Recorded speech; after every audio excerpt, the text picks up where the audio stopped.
हाय सांग माने आज आम एकदम नुआ प्रकार मिठा तैयारी करबा। एते टेस्टी जे पार्टी दे दो मिल जीव। घर को गेस्ट आसिले जदि आपण माने सर्व करेंगे से निश्चित पचारे जे ए मिठा आपण केउठु आनिचंती। तो चलतु देखि नबा आज रेसिपी। तो मिठा बनवाई एठी मु एकदम सरू सिमेई नहीं। यहाँ सुजी सिमेई आपण मैंने एमती सरू वाला सिमेई ने बहुत भल टेस्ट आसो।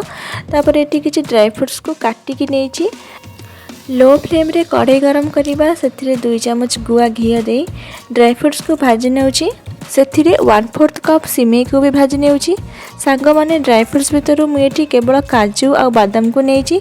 आपण माने पिस्ता कि किसमिस भी नहीं पारिबे। ड्राई फ्रूट्स आउ सिमेई रो क्वांटिटी आपण आपनक हिसाब रे कम बेसी करि परिबे। देखंतु एमती गोल्डन हे आसिले आमे गोटे प्लेट को काढी नबा। एठी कढ़ाई रे 1 लिटर क्षीर नेउची।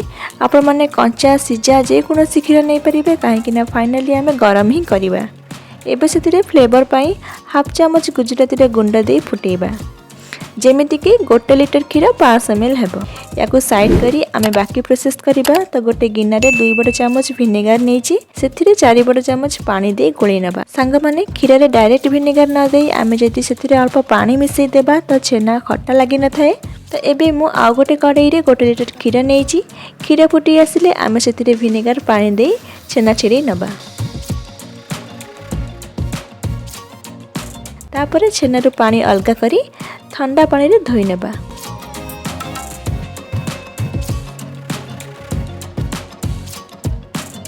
एपटे आमर क्षीर फुटी चलची।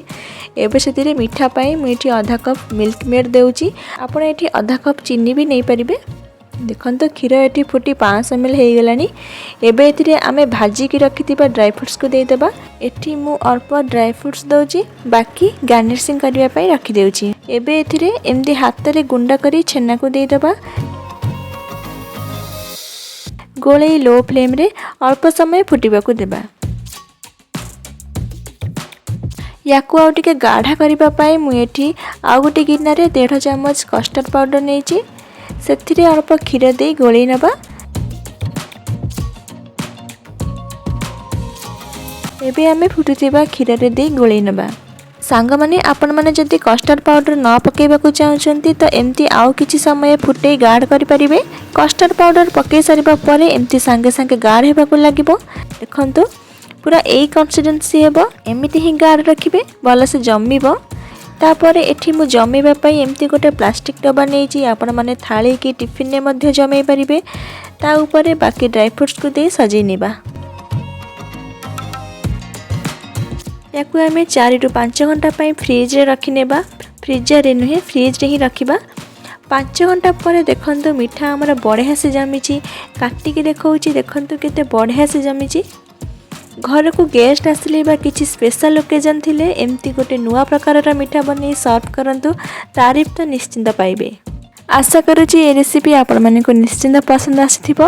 वीडियो जदि पसंद आसीतै तो लाइक शेयर करबा को भूलिबेनी। आ जदि वीडियो को प्रथम थर देखुछन तो चैनल को सब्सक्राइब कर दियंतु। तो पुणी आसीबे आ गोटे रेसिपी नै। रहूची धन्यवाद। जय जगन्नाथ।